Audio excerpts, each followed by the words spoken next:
Saudara, data 105 juta pemilih pemilu 2019 diretas dan diperjualbelikan di forum peretas.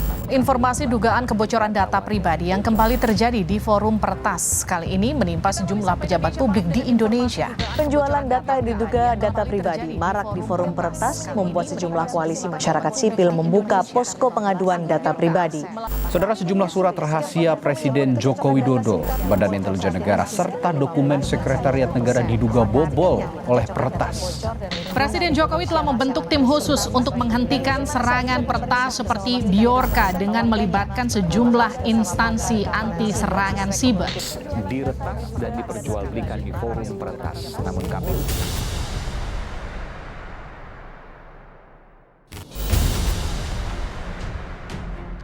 Nama Bjorka menjadi nama yang paling trending di jagat media sosial akhir-akhir ini. Bjorka yang merupakan seorang hacker atau peretas menjadi pemberitaan nasional karena aksinya yang nekat membocorkan data pribadi sejumlah menteri. Mulai dari Menteri Komunikasi dan Informatika Johnny G. Plate, Menteri BUMN Erick Thohir, Menko Polhukam Mahfud MD, Mendagri Tito Karnavian, Menko Marves Luhut Panjaitan, hingga Ketua DPR Puan Maharani.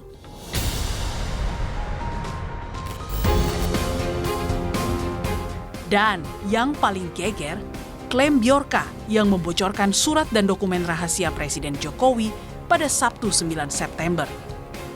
Dokumen-dokumen periode 2019-2021 itu diunggah di situs bridge.to.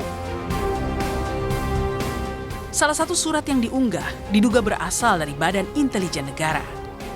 Namun, klaim Bjorka itu dibantah Kepala Sekretariat Presiden Heru Budi Hartono. Kalaupun itu bisa masuk, itu paling masuk yang bisa di daftar isi aja. Saya yakin nggak? Sejauh ini tidak. Karena kan saya yang tahu. Kalaupun bisa meratas, paling masuk ke window awal, dan window awal itu kan banyak pagernya lah, kira-kira seperti itu. Keyakinan Heru Budi ini dikuatkan dengan pernyataan BIN melalui juru bicaranya Wawan Purwanto. Melihat dari situasi, dari apa yang saya sudah coba verifikasi, tidak ada data dokumen yang bocor dari kami. Makanya klaim-klaim seperti ini kan bagi saya itu tidak benar, gitu ya. Seakan menantang, lewat grup telegramnya, Bjorka menunggu ditangkap oleh pemerintah Indonesia. I'm still waiting to be raided by the Indonesian government. Saya menunggu digerebek pemerintah Indonesia. Aksi perlawanan peretas Bjorka pada sejumlah tokoh ini bermula saat ia mengklaim membocorkan dan menjual 1,3 miliar data register SIM card yang diunggah pada 31 Agustus 2022. Isinya berupa NIK, nomor ponsel, nama provider, dan tanggal registrasi. Menanggapi klaim Bjorka itu, Kominfo serta operator seluler membantah adanya kebocoran miliaran data pemilik SIM card. Bahkan Dirjen Aplikasi Informatika Kominfo menitip pesan pada sang peretas untuk jangan menyerang. Nah, ini makanya tadi yang pertama, kalau memang ini jangan sampai masyarakatnya dong, yang ini datanya data masyarakat ini data pribadinya ini. Jadi kalau katanya berarti mereka justru menyerang masyarakat sebenarnya. Wah, kalau mempermalukan itu adalah permalukan cara yang lain dong. Jangan menyebarkan datanya masyarakat. Bjorka pun menulis pesan balasan singkat dalam Bridge Forum dengan judul My Message to Indonesian Government, Stop Being an Idiot. Pesan saya untuk pemerintah Indonesia, jangan bodoh. Aksi Bjorka di situs yang sama juga mengklaim membocorkan dan menjual data 105 juta penduduk Indonesia yang berasal dari data KPU. Data yang dijual Bjorka ini bisa dibilang paket komplit karena menyertakan berbagai informasi sensitif dan lengkap dari warga Indonesia. Sebelumnya, pada 20 Agustus lalu, Bjorka memosting data 26 juta riwayat pencarian yang diduga milik pengguna IndiHome di situs Bridge Forums. Adapun rincian informasi yang dibuat di forum tersebut diantaranya berupa domain, lokasi pengguna, email, hingga nomor induk kependudukan. Kebocoran data pribadi penduduk sebetulnya sudah menjadi kekesalan publik sejak lama. Sikap pemerintah selama ini dinilai kurang serius. Bahkan dalam konferensi pers hari Rabu lalu, Menko Polhukam Mahfud MD menilai sang peretas tidak mempunyai keahlian membobol. Padahal aksi Bjorka sudah menimbulkan keresahan akan keamanan data pribadi penduduk Indonesia. Yang ini tidak ada, ini cuma data-data umum yang sifatnya sebenarnya perihal surat ini, perihal surat itu. Isinya sampai detik ini belum ada yang dibobol. Apa yang disebut Bjorka ini sebenarnya tidak punya keahlian atau kemampuan membobol yang sungguh-sungguh. Itu hanya ingin memberitahu kepada kita menurut persepsi baik kita, ingin memberitahu bahwa kita harus hati-hati, kita bisa dibobol dan sebagainya. Tapi sampai saat ini tidak. Perlu diingat ya, ini agak salah kaprah nih ketika para pejabat bilang bahwa oh yang dicuri cuma data-data ini kok yang nggak penting gitu, yang dicuri data-data yang tidak merugikan rahasia negara. Ini data pribadi masyarakat loh, jangan salah loh. Ini apa namanya sudah terlalu banyak data masyarakat yang bocor dan digunakan untuk kejahatan yang korbannya itu adalah rakyat, bukan para pejabat itu. Korbannya itu adalah rakyat gitu. Sehingga ketika dibilang bahwa ini nggak ada efeknya, ini nggak ada masalah tuh, salah besar menurut saya. Meski sosok dan keberadaan Bjorka sudah teridentifikasi, pemerintah masih enggan mengumumkan siapa sosok di balik Bjorka yang selama ini menjadi perbincangan. Meski begitu, aksi Bjorka sudah terlanjur membuat publik kian khawatir. Bagaimana data warga biasa bisa dilindungi kalau data para pejabat negara saja bisa bocor?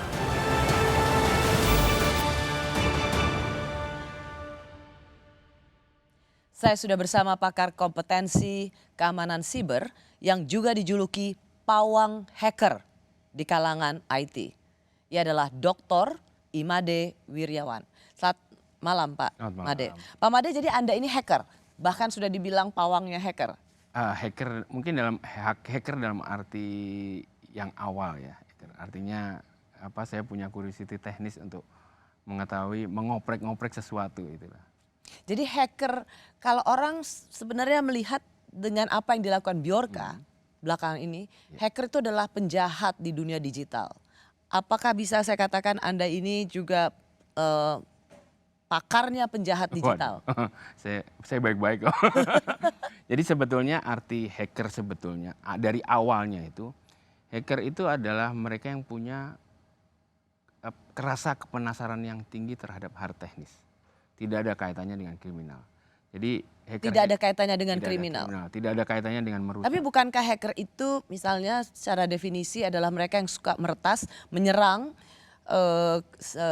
server situs karena mereka tahu. Itu pergeseran definisi. Jadi saya bisa katakan kalau hacker yang awalnya itu adalah mereka yang penuh penasaran dengan rasa teknik. Hal ke teknik, hacker MIT yang terkenal lah ya. Hacker, jadi kalau di Jerman itu ada namanya Chaos Computer Club. Itu hacker sejati, dia hanya mau tahu celahnya di mana. Chaos Computer Club? CCC istilahnya. Jadi ini klub atau kumpulan? Kelompok, hacker sejati lah gitu. Jadi dia punya kongres rutin after Christmas. Mereka kumpul bercerita kelemahan-kelemahan sistem dan tidak ada tujuan memanfaatkan untuk fame ataupun finansial. Oke, itu sebenarnya itu nilai hacker sebetulnya. Nilai hacker sebenarnya mereka memiliki keinginan tahuan yang lebih besar terhadap masalah IT. Jadi mereka terus mencari di mana kelemahan-kelemahan dari sisi informasi dan teknologi, tapi itu tidak digunakan untuk meretas ataupun mencari popularitas, even mencari keuntungan finansial. Jadi untuk apa ada mereka waktu itu? Jadi begini, misal CCC yang pernah terkenal, dia pernah mengetahui kelemahan sistem perbankan online di Jerman. Dia sudah tahu kelemahannya, dia sudah menginformasikan bank-bank itu untuk menutup, kemudian dia baru mempublikasikan ke masyarakat. Hati-hati loh, bank online ini punya celah seperti ini. Artinya dia tidak kalau dia mau ngambil manfaat kan enak ya, bisa kaya raya tiba-tiba gitu. Tapi mereka tidak memilih untuk melakukan hal itu karena titik penting bagi mereka adalah rasa penasaran teknis. Bahkan seringkali untuk menutupi rasa penasaran teknis tersebut, mereka mengeluarkan uang yang lebih besar kalau dia bisa daripada dia membobol. Ini pernah terjadi di Jerman. Untuk mereka bisa membobol suatu sistem sepeda yang dibayar, dia membuat alat yang harganya lebih mahal daripada sepeda itu gitu. Hanya untuk mengetahui betapa tidak aman ya. Betul gitu. Dan mereka memberitahu ke publik. Jadi Pak Made sebagai pawangnya hacker. Istilah teman-teman saja itu. Bjorka ini apa? Jadi gini, kalau kita kembali kepada definisi hacker sejati. Jadi hacker sejati itu biasanya mereka nggak ingin dikenal. Oke. Karena jadi pertanyaan saya, Bjorka ini apa? Saya bisa katakan dia memanfaatkan apa yang dia miliki. Misalnya data yang tercecer. Oke. Data yang dia. Anda nggak menjawab pertanyaan saya, Pak Made. Bjorka ini hacker atau bukan kalau begitu? Kalau saya bilang bukan. Dia bukan hacker.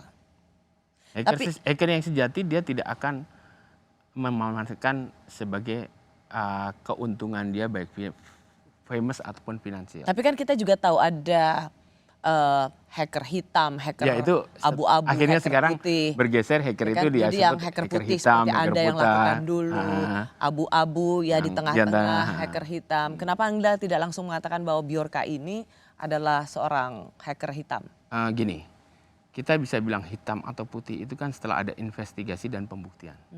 Jadi selama tidak ada pembuktian sulit kita menyatakan apakah dia hitam. Berarti dari apa? Damage, niatnya, mens reanya, dan damage yang dilakukan. Apakah untuk kebaikan atau kejahatan. Tapi kalau saya tanya ini hacker atau bukan, karena kalau saya lihat hacker itu kan punya skill yang sangat besar. Betul. Dia memiliki kemampuan untuk meretas, masuk ke dalam sistem, dia lakukan banyak hal yang kemudian bisa sampai satu sistem itu mati atau shutdown. Nah, apakah menurut Anda seorang Bjorka adalah seorang hacker yang memiliki keahlian itu?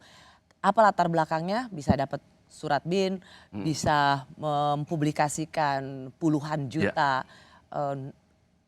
identitas pribadi, bahkan 1,3 miliar data pribadi melalui SIM. Menurut Anda dia bukan hacker? Begini, jadi kalau kita lihat di dalam hasilnya bagaimana seorang hacker bekerja dalam celah security itu ada beberapa hal yang dilakukan orang. Yang satu biasanya ada kelompok yang menemukan celah atau vulnerability. Kemudian ada kelompok yang membuat alat bantu untuk menerobos celah tersebut. Istilahnya membuat exploit. Kemudian ada kelompok yang menerapkan alat bantu itu, kadang-kadang bukan dia yang buat, untuk memanfaatkan celah tersebut. Nah, ada lagi nih kelompok yang sudah ada pihak ini mendapatkan celah. Tapi mereka satu geng nggak? Atau satu klaster? Bisa. Bisa nggak saling kenal itu. Itu bisa juga satu orang satu layer gini, tapi kalau saat ini jarang sekali lah. Biasanya jadi ada yang pengumpul, penadah dan lain sebagainya. Seperti itulah gitu. Jadi tinggal kita lihat sebetulnya apa yang dia tunjukkan. Jadi misalnya ada orang memang yang suka sekali menemukan vulnerability.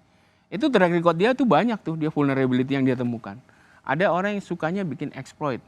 Track recordnya dia exploit ada. Nah sekarang kita tinggal lihat track record dia itu apa.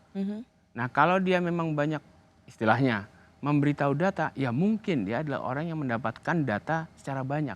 Oke. Jadi belum tentu dia bisa masuk ke dalam satu server atau situs resmi untuk mengambil data-data itu. Sebelum ya itu tadi, memang itu membutuhkan proses investigasi ya. Tapi kalau dari sejarah bagaimana dia mempublikasikan itu kan sudah hampir seminggu dan cukup geger masyarakat karena wow ada orang yang bisa mempublikasikan data pribadi. Dan Bjorka ini di awal minggu kemarin dia mengolok-ngolok pemerintah. Bahkan sempat mengatakan stop being idiot. Terus Anda tidak akan bisa tangkap saya. Ia menggambarkan dirinya sebagai seorang yang sangat besar. Anda merasa dia memang hacker besar atau ingusan? Jadi gini, ada satu hal yang mungkin seringkali orang pikir menelusuri jejak orang itu cepat seperti di film. Artinya, ada sesuatu seminggu ketahuan lah siapa dia. Di dunia security itu tidak pernah terjadi hal itu. Ya, jadi kalau misalnya pemerintah mengatakan sudah bisa kami identifikasi, itu nggak benar? Itu sedang diproses. Tentu saja sampai titik. Beda dong antara diproses sama sudah Ya, jadi gini, teridentifikasi. mengidentifikasi kita tahu misalnya si A, tapi kan kita harus lihat dulu bukti-buktinya benar si A atau si B. Itu yang saya bilang tidak semudah yang seperti di film gitu loh. Tek langsung dapat orangnya. Itu akan ada proses yang dilalui dan bisa pendek, bisa lama, bisa pertama kita kira si A nih. Oh ternyata dari buktinya bukan si A, bisa gagal itu. Apa istilahnya tebakan pertama bisa kita gagal, ya kita harus cari Berarti lagi. mungkin masih dalam proses pencarian dong, bukan teridentifikasi. Ya, Kalau mungkin teridentifikasi identifikasi kan awal seolah-olah itu udah bisa gagal, bisa Karena salah. pada saat kita bicara ini Pak Made, hari Kamis tanggal 15 September, dikatakan kan awalnya kalau kemarin ada bilang sudah ketemu di Cirebon, sampai kemudian rumahnya, identitasnya, fotonya langsung dipublikasikan juga di di sosial media. Lalu kemudian berbeda lagi ada di Madiun. Polisi juga mengatakan sedang dalam proses. Tapi hari ini ia menge-tweet bahwa sebentar lagi Menteri Komunikasi dan Informatika akan di reshuffle. Artinya dia masih bisa nge-tweet pada saat polisi mengatakan jadi itu ada yang memang ada hubungannya itu dengan normal sekali ya di dalam penelusuran pelaku yang masuk ke dalam sistem. Jadi cerita mungkin yang sampai dibuat cerita itu ada novel namanya Kuku X yang menulis adalah Clifford Stoll. Itu cerita asli. Di situ juga terjadi sudah si A sudah dikira sampai polisi datang ke tempat itu ternyata nggak ada. Dan itu membutuhkan sampai tertangkap pelakunya itu hampir setahun. Dan itu menariknya ketika pertama dikira pelakunya itu dikira di Amerika. Dikira ya, di satu public library. Ternyata pelakunya di Jerman Timur. Kalau begitu Pak Made, sebagai seorang yang Anda doktor di bidang ilmu teknologi informasi ini, Anda juga belajar sosiologi, psiko-IT. Kalau seorang Bjorka, entah kita seorang atau banyak orang, itu mampu mengolok-olok pemerintah, mempermalukan pemerintah, itu karena dia jago banget atau memang respons pemerintah yang kelimpungan? Nah, jadi gini, di dalam serangan security itu ada 3 jenis. Ya. Yang pertama itu serangan fisik, kabel dipotong. Yang kedua itu serangan sintetik, kita ngirim software segala macam. Yang repot itu serangan semantik, kita menyerang mindset orang. Nah jadi saya bisa katakan di antara 3 itu mana yang paling berbahaya? Sebetulnya yang paling berbahaya yang ketiga lah ya, kita menyerang mindset ya, menyerang pola pikir orang. Tapi mana yang paling sulit? Sulit itu relatif ya kalau saya bilang. Ya, karena kalau dari 3 itu kan semantik tadi, berarti dia menciptakan narasi. Dia menciptakan kalau secara alat bantu ini sebenarnya lebih mudah. Karena saya alat bantu. Tapi ngerti saya jadi. Itu sebenarnya sebuah serangan yang dari sisi usaha dia lebih gampang. Betul. Karena hanya menciptakan kekhawatiran, kecemasan. Kalau yang tadi kan fisik kita harus motong gitu kan. Sebenarnya secara effort yang pertama kedua itu lebih susah. Lebih susah. Yang ketiga ini secara usaha sebenarnya gampang, tapi dia menciptakan kecemasan dan ketakutan. Ini yang disebut dengan sebetulnya pada saat ini ketika internet makin banyak digunakan, itu yang paling berbahaya. Dan itulah yang dilakukan Bjorka? Betul. Data sejumlah menteri dibocorkan seorang bernama Bjorka. Apakah itu artinya Bjorka punya data pribadi kita semua? Karena sebenarnya sampai detik ini itu belum ada rahasia negara yang bocor. Misalnya kalau dulu zaman Pak SBY itu ada Wikileaks gitu ya. Itu pembicaraan telepon presiden aja bisa dengan Perdana Menteri Australia tersebar, perbicaraan presiden negara menteri karena pergi ke Singapura dulu itu tersebar. Yang ini tidak ada, ini cuma data-data umum yang sifatnya sebenarnya perihal surat ini, perihal surat itu, isinya sampai detik ini belum ada yang dibobol. Saya masih bersama Dr. Imade Wirana. Ia adalah seorang doktor dari Universitas Bielefeld, Jerman, yang mempelajari aspek sosiologi dan psikologi IT. Ia juga pernah menjadi salah satu cyber paspampres di era Presiden SBY. Pak Made setuju tadi dengan apa yang dikatakan Pak Menko Polhukam bahwa ini nggak ada apa-apanya dibanding apa yang terjadi pada zaman Pak SBY, kebocoran percakapan telepon. Oke, jadi kalau kita melihat dampak security itu, ada kalimat di dalam security itu, tingkat keamanan paling tinggi itu adalah di mata rantai terlemah. Dan mata rantai terlemah itu manusia. Nah, yang membedakan zaman Pak SBY dengan zaman sekarang adalah jumlah manusia yang mengakses media sosial dan internet itu jauh lebih banyak. Sehingga keringkihan sistem itu makin tinggi. Jadi kalau pada kasus ini sebetulnya dampak ke publik ataupun ke pengguna internetnya dan sehingga terjadi amplifikasi permasalahan itu menjadi lebih tinggi. Itu yang lebih, kalau dari kacamata security itu yang memiliki vulnerabilitas lebih tinggi ketimbang zaman dulu gitu. Jadi kondisinya memang berbeda gitu. Kondisinya memang berbeda karena amplifikasinya dampaknya. Waktu itu pada zaman Pak SBY mungkin, tapi tingkat serangannya lebih. Ya banyak juga. Banyak juga. Sampai ada distributed denial of services yang sempat mau membuat servernya websitenya Pak SBY shutdown dan di recover. Begitu juga dengan Pak Budiono. Ya betul. Ya tetap adalah pada saat itu. Tetapi Anda ingin mengatakan bahwa karena sekarang jumlah pengguna sosial media itu jauh lebih besar, maka yang dibikin atau ulah para hacker itu bisa punya aplikasi yang lebih besar. Ya, apalagi yang memang diserang itu tadi adalah, kalau saya perhatikan adalah memang semantic attack. Artinya kepada pola pikir pemakai yang lebih banyak diserang. Sehingga ketika situasi itu adalah terjadi amplifikasi yang besar, kan maka menjadi vulnerability-nya lebih tinggi. Itu padahal secara isi menurut Anda, misalnya orang terkaget-kaget dari mana mereka bisa dapat data kita semua. Apakah nama saya ada di sana? Apakah nick saya ada di sana? Tapi kemudian kan ada nama menteri, nomor handphonenya Pak Erick Thohir, lalu pertama-tama Pak Kominfo yang ulang tahun happy birthday, tapi kemudian menyebarkan nomor telepon, begitu juga dengan para menteri. Dari mana mereka dapat itu? Apakah itu artinya mereka meretas? Belum tentu ya, kita mendapatkan data pribadi itu kan di Indonesia relatively ya, itu sangat mudah ya. Nggak usah jadi peretas lah gitu ya. Kita iming-iming sedikit orang rela kok menyerahkan data pribadi, itu pertama. Nik. Ya, surat vaksin. Bahkan nama ibu juga diserahkan kok. Nah, tapi ada satu hal lagi yang saya sebut amplifikasi sosial besar dengan kondisi ini adalah ketika orang sadar nih bahwasanya data pribadi saya bocor. Tiba-tiba ada orang lagi nih nipu bikin situs. Situs ini bisa mengecek apakah data pribadi Anda bocor. Silahkan masukin data Anda. Dia malah ngumpulin data pribadi gitu. Itu yang amplifikasi permasalahan menjadi lebih besar pada kondisi saat ini. Berbeda dengan zaman dulu lah ya. Jumlah pengguna internet masih kecil, media sosial tidak ada, sehingga amplifikasi permasalahan itu tidak menjadi besar. Jadi pertanyaannya justru adalah how to handle it. Mitigation. Aplikasinya ya, jadi dampak dari apa yang dia posting atau dia publikasikan di sosial media, Pak Made. Tapi Dokter Made, misalnya begini, HP-nya disebar, nomor HP disebar, lalu ganti HP gitu. Itu solusi? Tidak.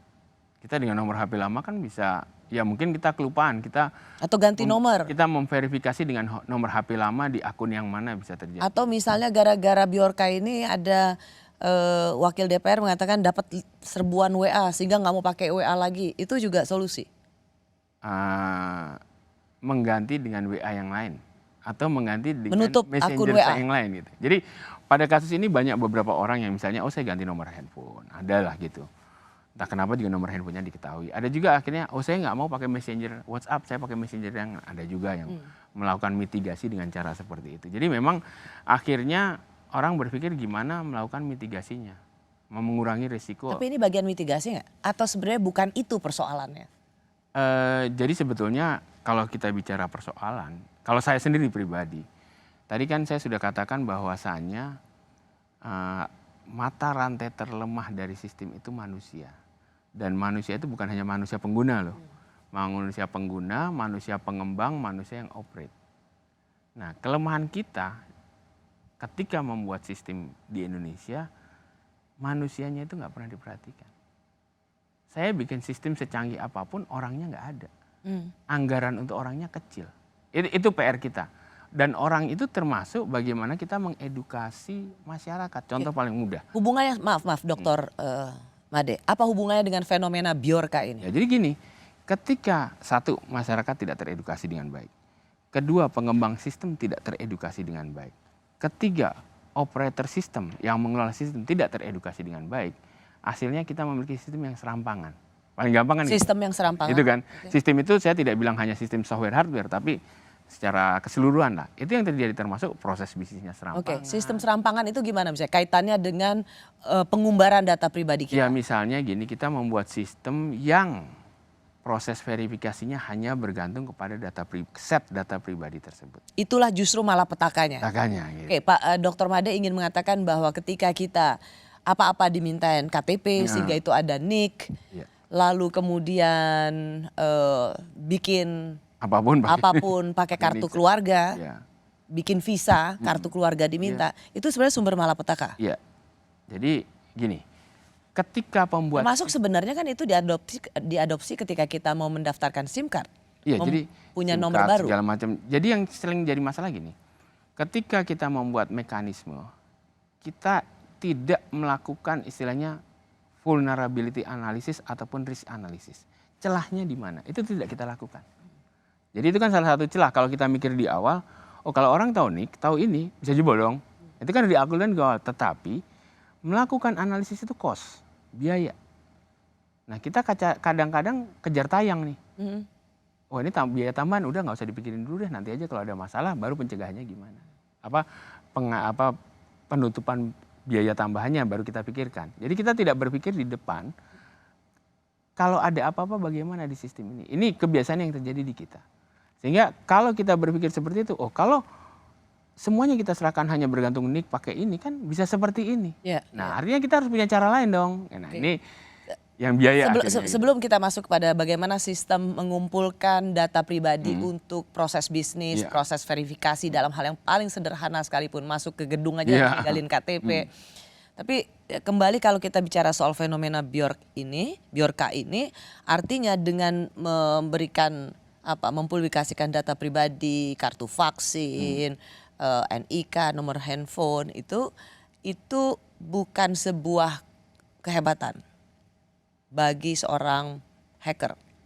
Kalau dia bisa mendapatkan itu data ya, kita kan tidak tahu dapatnya dari mana ya. Bisa membeli kan bisa mengumpulkan seperti tadi iming-iming hadiah.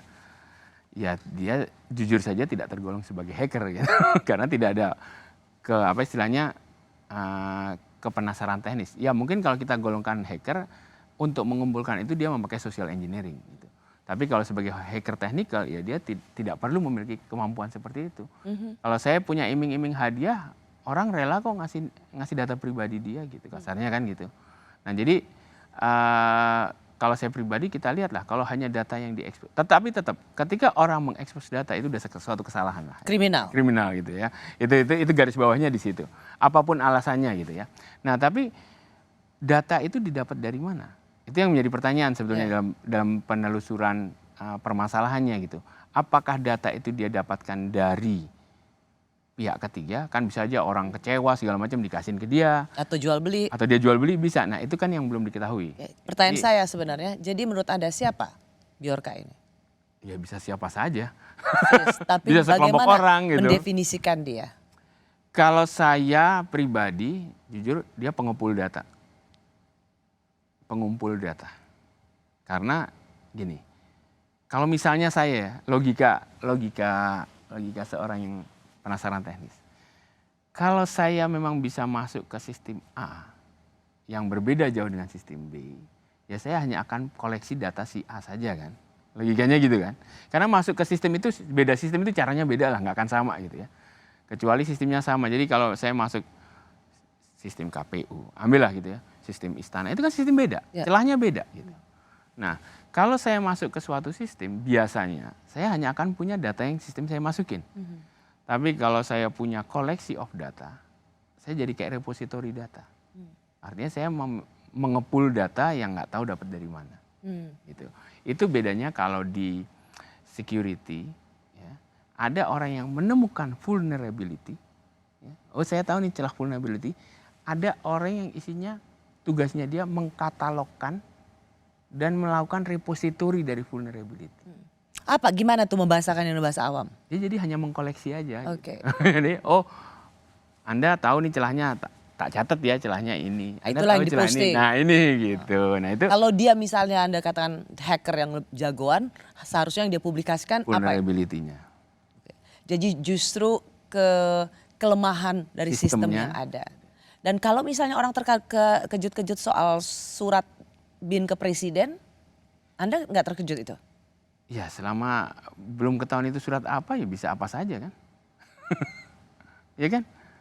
Orang tapi kaget sekali itu. Ya kan, itu tadi saya bilang kelemahan daripada semantic attack itu kan di mindset orang. Bukan padahal itu bisa capturean dari manapun. Iya.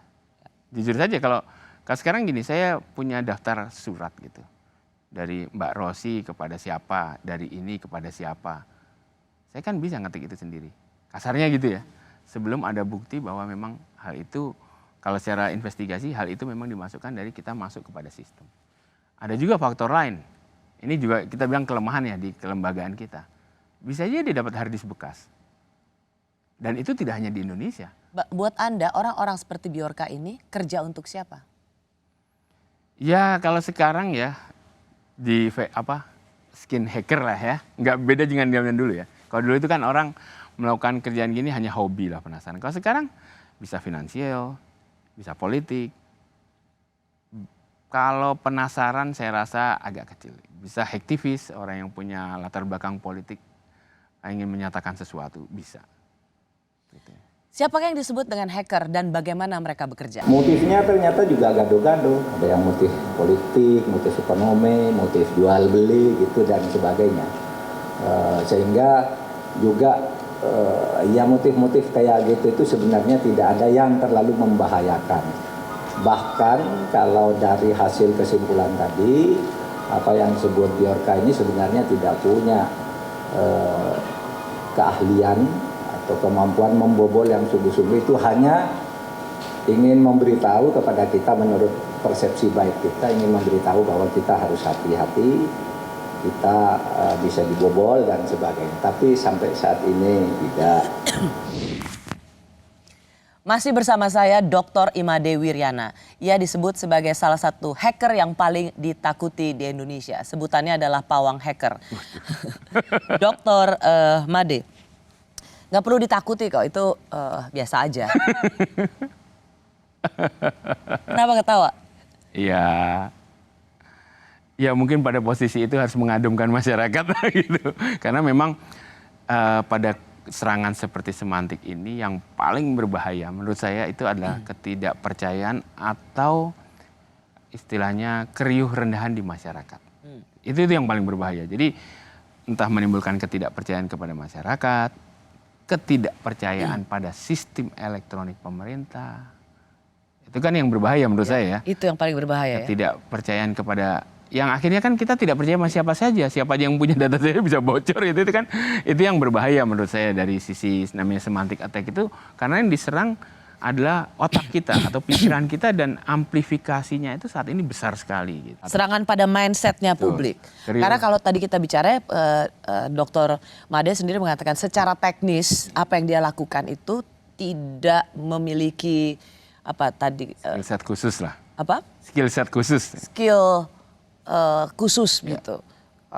Tapi lebih pada pengumpul data. Pengumpul ataupun social engineering dia dapatkan. Nah, tetapi ia mampu membuat mindset orang jadi ketakutan. Karena merasa ada yang tidak aman dan social distrust. Ya. Tapi pertanyaan saya begini, Dr. Made. Anda mengatakan dia tadi dia bukan hacker, tapi kalau orang yang mempublikasikan data itu dia seorang kriminal. Kalau Bjorka ini seorang kriminal, mengapa ia banyak dapat dukungan? Mengapa ia termasuk juga dipuja-puji oleh publik melalui sosial media?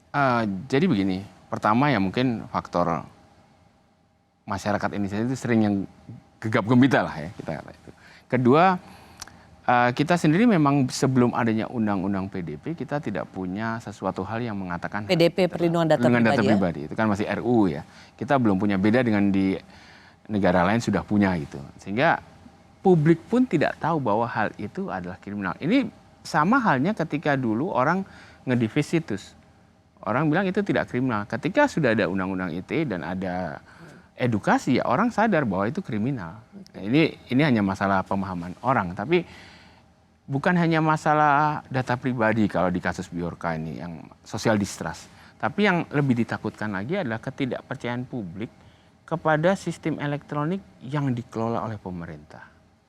Ketidakpercayaan publik pada sistem elektronik yang dikelola oleh pemerintah. Nah, ini kalau itu yang paling berbahaya. Kalau secara komunikasi ke publik tidak dilakukan dengan terkoordinasi dengan baik, maka dampak ini bisa besar. Karena orang menjadi tidak percaya apapun sistem elektronik pemerintah, saya nggak percaya. Dan ini yang menurut saya jauh lebih bahaya daripada sekedar masuk ke sistem. Kalau misalnya dikatakan oleh Menteri nggak apa-apa, nggak ada yang salah dengan informasi yang dipublikasi di sosial media atau di posting, itu kan memang ada di mesin pencari, jadi saya sih nggak usah khawatir, misalnya begitu. Dan itu kemudian mendapat kecaman yang luar biasa dari publik karena seperti pemerintah tidak memahami konteks soalnya, bahwa ada data kita yang bisa dengan mudahnya disebarluaskan oleh publik. Bahwa Menteri mengatakan saya nggak khawatir, apa itu cukup menjadi jawaban publik? Mengapa itu tidak cukup menjadi jawaban pada publik? Oh, nggak usah khawatir aja, menterinya kan nggak khawatir. Jadi begini, di dalam insiden handling, penanganan kasus seperti ini memang seharusnya ya kita bilang seharusnya itu ada entah unit ataupun pejabat yang memang dia harus menjabarkan secara jelas tentang insiden ini kepada publik. Dan tentu saja itu bukan di level menteri ya. Karena tapi di level? Ya bisa pejabat istilahnya ataupun dulu jubir lah gitu ya. Yang dia memang mengerti tentang IT, mengerti tentang media relation, komunikasi publik, dan dia mengerti tentang hukum. Jadi biasanya kalau ada tim yang selama ini ngomong menurut Dr. Made nggak ngerti? Ya mungkin kurang koordinasi atau bagaimana sehingga yang tergambarkan oleh publik itu seperti oh pejabatnya nggak ngerti. Ini yang mungkin kalau kita sudah memiliki suatu istilahnya unit ataupun suatu entah ad hoc yang memang bertugas untuk merilis informasi kepada publik terkait suatu insiden, itu akan lebih baik lagi karena telah terjadi koordinasi sebelum rilis informasi kepada publik. Baik. Badan Siber dan Sandi Negara menyatakan ancaman Bjorka berintensitas rendah. Apa artinya? Jadi tingkatan itu sebenarnya ancaman di ruang siber itu kan mulai intensitas rendah, sedang, dan tinggi. Dan kalau dilihat kategori atau klasifikasi serangan yang bersifat pencurian data itu masih intensitas rendah sebenarnya. Nah, rendah ya. Karena saya katakan tadi ada sampai tinggi yang bisa melumpuhkan sistem elektronik atau infrastruktur informasi vital kita. Saya masih bersama Imade Wiryana. Ia pakar kompetensi keamanan siber Indonesia, penyandang gelar doktor dari Bielefeld, Jerman. Ia menulis buku berjudul From Germany with IT. Dr. Made, kalau misalnya intensitasnya rendah, kenapa harus Presiden kan membentuk Satgas untuk perlindungan data pribadi? Kalau ini apa nggak kontradiksi? Intensitasnya rendah tapi membentuk tim. Oke. Jadi kalau kita dari kacamata security yang level intensitas itu kita mengacu kepada intensitas keteknisan. Tadi kan kita sebutkan oh ini intensitas teknisnya tidak tinggi. Karena yang dibicarakan tadi adalah intensitas tertinggi itu ketika penyerangan di information infrastructure. Ini yang perangkat-perangkat yang memang kritis. Itu yang ketiga lah, dia mati nggak jalan. Itu artinya kita bicara ke tingkat bahaya dari aspek teknis. Nah tapi tadi seperti yang saya ungkapkan, tingkat bahaya ini bukan hanya di aspek teknis. Ketika kita petakan menjadi aspek sosial itu menjadi besar gitu. Jadi besarnya itu di aspek sosial. Nah kenapa sampai perlu adanya tim Satgas itu ya karena aspek sosialnya besar. Oke. Itu yang menjadi dominan. Anda lebih melihat dari aspek sosialnya. Betul. Ya. Tapi coba kita dengar apa yang dikatakan oleh juga pengamat keamanan siber yaitu Pratama Dahlian katanya. Korbannya itu adalah rakyat gitu. Sehingga ketika dibilang bahwa ini nggak ada efeknya, ini nggak ada masalah itu salah besar menurut saya. Sebagai ilustrasi, saya gitu, kalau misalkan berhasil masuk dalam satu sistem gitu, di situ ada banyak data gitu. Contohnya saya mau ngerampok lah toko emas lah, di situ ada emas, ada berlian dan lain-lain gitu. Tapi saya mau ngambil kalung perak saja. Kira-kira mungkin nggak sih? Gitu. Padahal di situ ada emas, ada permata dan lain-lain gitu. Begitu masuk, saya nggak enak sama yang punya toko emas, saya ambil kalung peraknya saja, nggak mungkin gitu.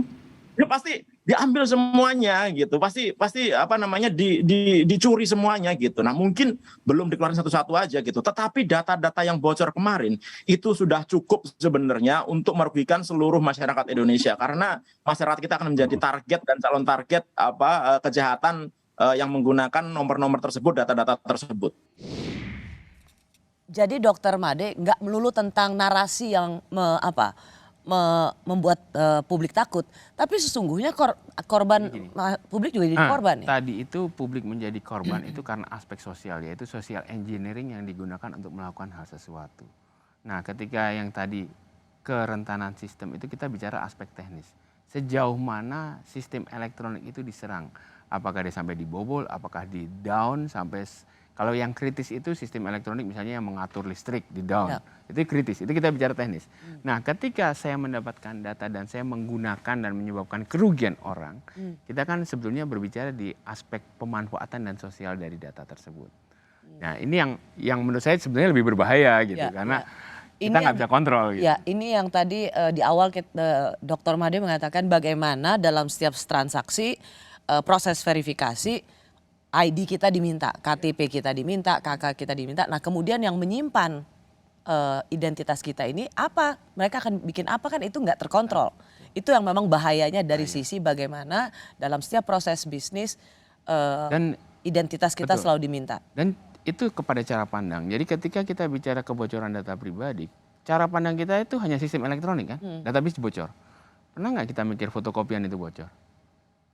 Ya, kita sering sekali itu bukan di pemilik data, siapapun yang fotokopi gitu. Nah ini justru yang istilahnya yang lebih bahaya itu adalah implikasi orang memanfaatkannya. Dia untuk menipu segala macam, itu kan dia memanfaatkan data tersebut. Jadi kejahatan seperti apa yang bisa dilakukan oleh orang dengan memiliki nik kita? Macam-macam lah. Dia bisa menyaru sebagai kita. Kita punya data pribadi, kita bisa menyaru sebagai diri kita, buka pinjol paling gampang kan. Tiba-tiba kita ditagih. Itu yang paling mudah kan. Itu yang paling mudah lah. Nanti kalau dibongkar macam-macam jadi banyak terinspirasi. Anda pernah melakukannya? Oh enggak. Jadi pelajaran berharga dari Bjorka ini, kalau saya sedikit merangkum apa yang Anda katakan, ia tidak memiliki kemampuan teknis yang luar biasa, sehingga dia bisa meretas masuk dan kemudian mematikan satu server. Tidak, dia tidak memiliki kemampuan itu. Belum ada bukti expose bahwa dia melakukan hal itu. Tetapi dia memiliki kemampuan narasi melalui sosial media yang menciptakan ketakutan, ketidakpercayaan, dan ketidakpercayaan publik. Kalau kalimat sederhana, apa yang bisa Anda katakan kepada pemerintah? Simple. Koordinasi yang lebih baik untuk menginformasikan kepada publik. Karena yang diserang itu kan pemahaman publik. Yang diserang itu bukan server, bukan jaringan. Intinya ya mungkin ada, tapi yang paling besar itu yang diserang adalah pemahaman publik dan keriuh rendahan publik. Artinya yang kita atasi adalah itu. Ketika melakukan informasi kepada publik, edukasi publik harus dilakukan juga. Artinya jangan sampai, oh tenang-tenang nggak ada apa-apa. Itu kurang tepat juga. Tenang-tenang, tapi ada risiko loh kan gitu ya. Itu jadi menginformasikan ke publik secara koordinatif itulah yang harus dilakukan pemerintah. Kalau saya bertanya pada Bapak misalnya tentang fenomena Bjorka ini, misalnya Bapak sebagai wakil dari pemerintah, apa tanggapan Anda soal Bjorka? Maksudnya? Sebagai jubir pemerintah, misalnya. Nanti saya dimarahin pemerintah, bukan jubir saya. Bagaimana cara tepat menjawab pada masyarakat? Jadi gini, cara pertama adalah kalau menurut saya, pengalaman itu berhati-hati dalam merilis informasi terhadap insiden. Karena ketika kita tidak berhati-hati merilis informasi terhadap suatu insiden, masyarakat makin menjadi tidak percaya. Masyarakat menjadi rame gitu. Nah, padahal salah satu kuncinya kan keberhasilan serangan semantik itu adalah masyarakat yang rame. Jadi goalsnya itu adalah ya buatlah masyarakat tidak menjadi rame, tetapi juga tetap peduli terhadap risiko. Oke. Terima kasih Dr. Made Wirya sudah bersama kami memberikan perspektif soal fenomena Bjorka ini. Tapi juga buat kita semua on top of that sebenarnya bagaimana soal data pribadi kita yang memang kececeran di mana-mana. Di mana-mana. Dan itu yang harus menjadi perhatian PR khusus bersama. regulator supaya karena bagaimanapun dalam ekosistem ID kita itu selalu diminta. Bagaimana supaya ID kita itu tidak disalahgunakan. Terima kasih sekali lagi Dr. Made sudah bersama di Rosi. Saya tutup Rosi pada malam hari ini. Terima kasih atas perhatian Anda. Kita jumpa lagi minggu depan. Tetaplah di Kompas TV Independen Terpercaya. Selamat malam.